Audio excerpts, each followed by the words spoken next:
Well, I'm Brigadier General Hal Lamberton, the Adjutant General for the Kentucky National Guard.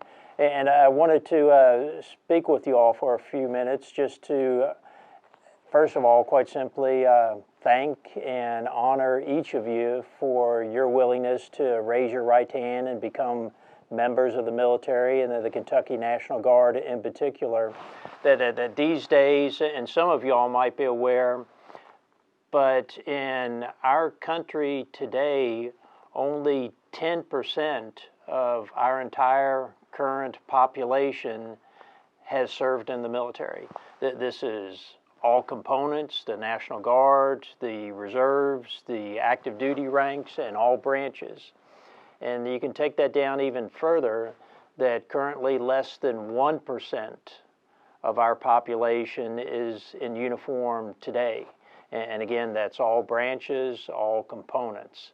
So what you're doing literally does mark each one of you all as somebody special and somebody who's stepped up voluntarily to do something that most of our friends and neighbors and family are not doing.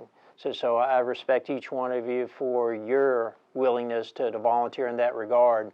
You know, as a number of you are probably very much aware of, this calendar year of 2020, the Kentucky Guard, as really part of much of the rest of the nation, has been very engaged in things we didn't foresee, events such as the pandemic that we're still engaged with, responding to issues of civil disturbance in the state, assuming other mission sets such as our engagement with both the primary and the general elections. Typically, the Guard hasn't gotten involved in some of those activities, but what I really think a lot of our folks and you as brand new Guardsmen want to do in serving to the military and to the Guard in particular is quite simply have that sense of purpose for being part of the community and serving in the community. And I believe that that's what really draws a lot of folks to the military in particular. And now, as each of you are in the RSP or the Recruit Sustainment Program, you know, the really neat advantage that each one of you all have relative to when I first came into the military is that everybody associated with that program, the cadre, the personnel of the units where you drill, and in particular everybody within our recruiting battalion, they are here to help and assist and enable each one of you to prepare for basic training.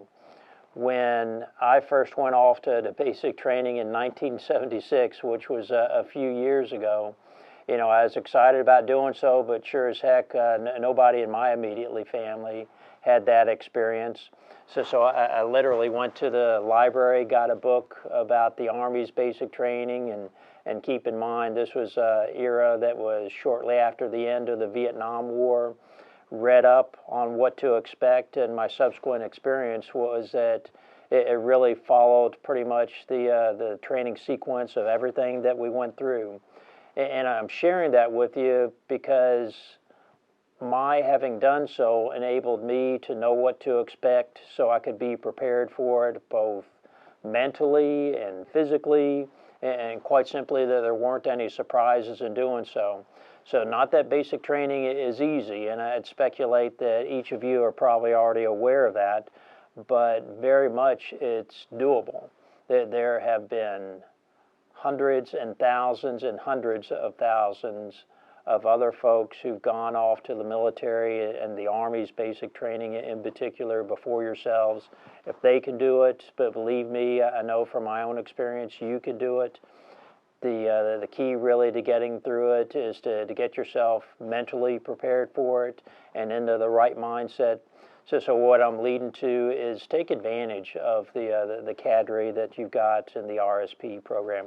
Take advantage of any of the other soldiers that you see around us in the Kentucky National Guard, because we do want to help you and we want to enable you to successfully get through basic training and subsequently AIT or advanced individual training when it comes along.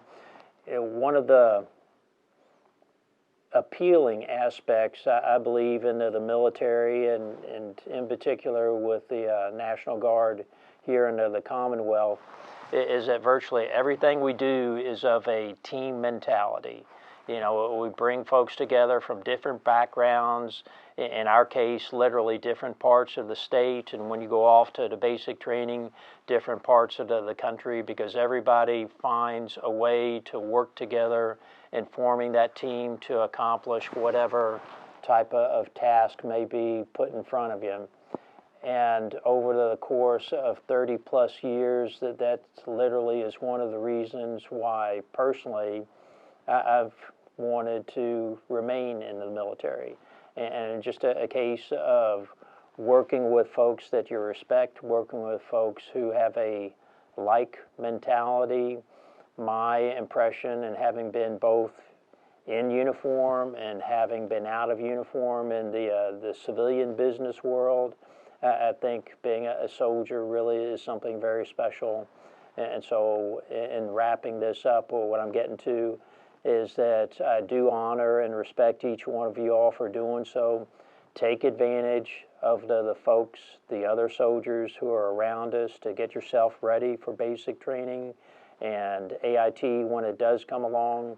Again, I think being part of the military is something that's unique not only in our society, but for each one of you in particular.